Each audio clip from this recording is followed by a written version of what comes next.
Hello bachcho, let's read the question. The question says, in a single slit diffraction experiment, when a tiny circular obstacle is placed in the path of light, from distant source, a bright spot is seen at the center of the shadow of the obstacle, and we have to explain why this is happening. The key concept in this question, as you can clearly see, is single slit diffraction. Let me write down the key concept. ये क्या है? Single slit diffraction.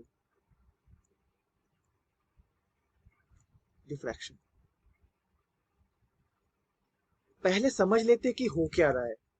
Okay, तो suppose बहुत दूर से light आ रही है, तो मैं यह शो करता हूं. ये बहुत दूर से लाइट आ रही है मेरी,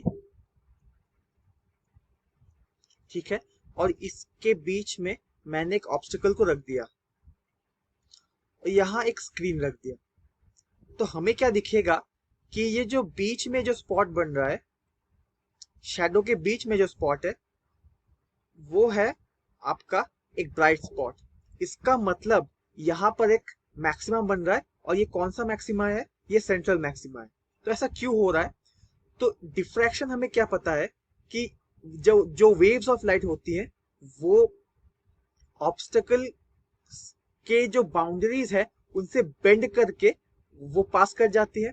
ऑब्स्टेकल क्या करता है? मैक्सिमम लाइट को रोक लेता है, लेकिन कुछ लाइट ऐसी होती है जो ऑब्स्टेकल की बाउंड्री को बेंड करके वो पास कर जाती है. और ये जो वेव्स होती हैं, ये जब सुपर इम्पोज करती है तब हमें डिफ्रैक्शन पैटर्न मिलता है. तो इसके लिए, इसी की वजह से बीच में, शैडो के बीच में जो पॉइंट होता है वहां पर सेंट्रल मैक्सिमा फॉर्म होता है डिफ्रैक्शन की वजह से. तो हमें यही लिखना है आंसर में. तो आंसर को चलो लिखते हैं. तो अगर मैं यहाँ पे आंसर लिखूं, सोल्यूशन में लिख देता हूं सोल्यूशन यहाँ पे. तो मैं क्या लिखूंगा? When waves of light from a distant source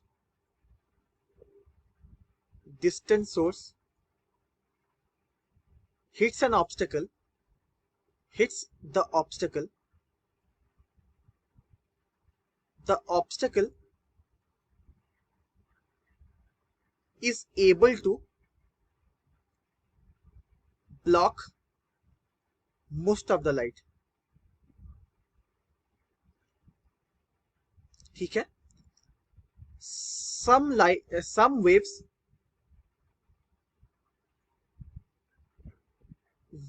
which are at the boundary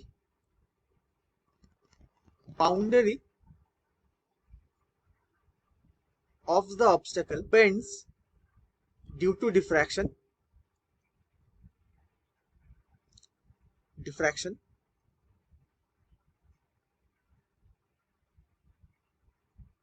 and these waves produce a central maxima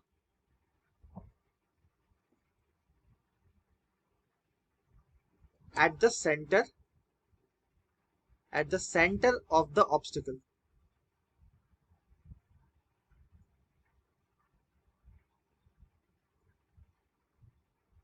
I hope you have understood the solution. All the best.